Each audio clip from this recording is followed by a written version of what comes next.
بسم اللہ الرحمن الرحیم۔ ناظرین کرام السلام علیکم۔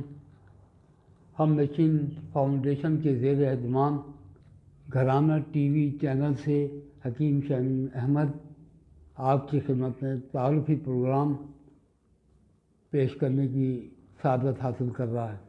اس چینل کے ذریعے ایک نئے سلسلے کا آغاز کیا جا رہا ہے جس میں اہل علم، دانشور، تجربہ کار اور جہاں دیدہ شخصیات کے لیکچرز، انٹرویوز اور مکالمے انشاءاللہ نشر کیے جائیں گے۔ عزیزان گرامی، میں انتہائی معذرت کے ساتھ آپ سے یہ کہہ رہا ہوں کہ کہنے کو ہمارا معاشرہ اسلامی ہے، لیکن ہم اب تک مغربی تہذیب، کلچر، ثقافت کے شکنجے میں جکڑے ہوئے ہیں، جس کی وجہ سے ہمارا معاشرہ اضطراب، کرب، بے چینی اور انتشار کا شکار ہے۔ انہی مقاصد کو پیش نظر رکھتے ہوئے یہ نیا چینل ترتیب دیا گیا ہے تاکہ نہ صرف خاندانوں میں آپس میں الفت، محبت اور اتفاق قائم ہو سکے، بلکہ تمام مسلمانوں میں باہمی اتحاد، اخوت اور بھائی چارگی پیدا ہو سکے۔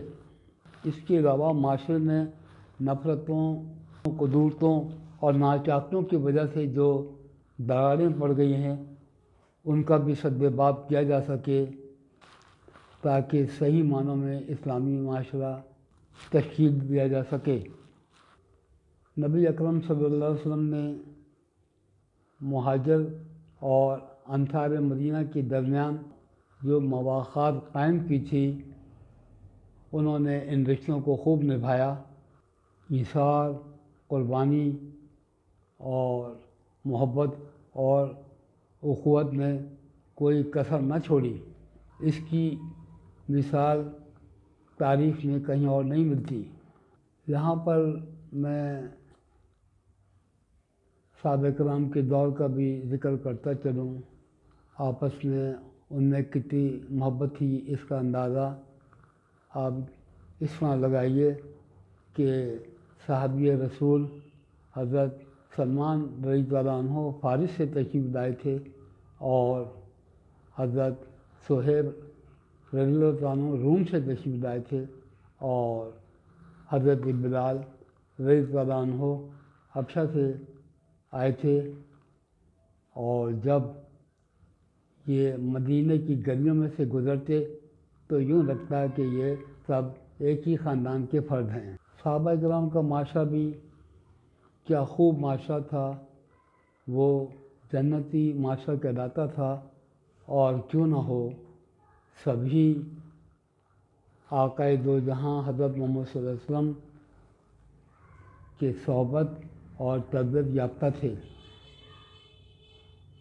اللہ سبحانہ وتعالیٰ نے قرآن حکیم میں سورہ فاتحہ میں ان صحابہ کرام کا یوں ذکر فرمایا ہے: والذین معہ اشداء علی الکفار رحماء بینہم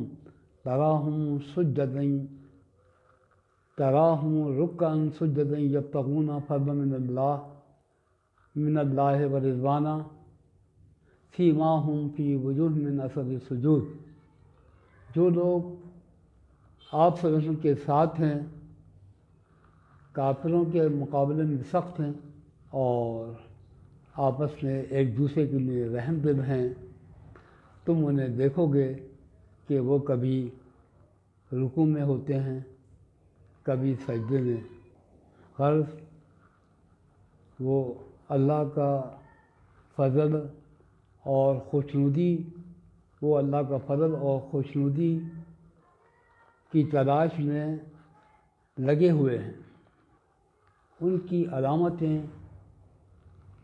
سجدے کے اثر سے ان کے چہروں پر نمایاں ہیں۔ ناظرین کرام، آپ انشاءاللہ تعالیٰ اس چینل سے بھرپور استفادہ کر سکیں گے اس چینل کے پس پردہ جو عملہ خلوص، لگن اور محنت کے ساتھ کام کر رہا ہے، اللہ تعالیٰ ان کو مزید حوصلہ اور ہمت عطا کرے اور ان کی کاوشوں کو قبول فرمائے۔ آئندہ نشست میں غصے پر آپ سے تفصیلی گفتگو ہوگی۔ جب تک کے لیے حکیم شمیم احمد کو اجازت دیجیے۔ اللہ حافظ۔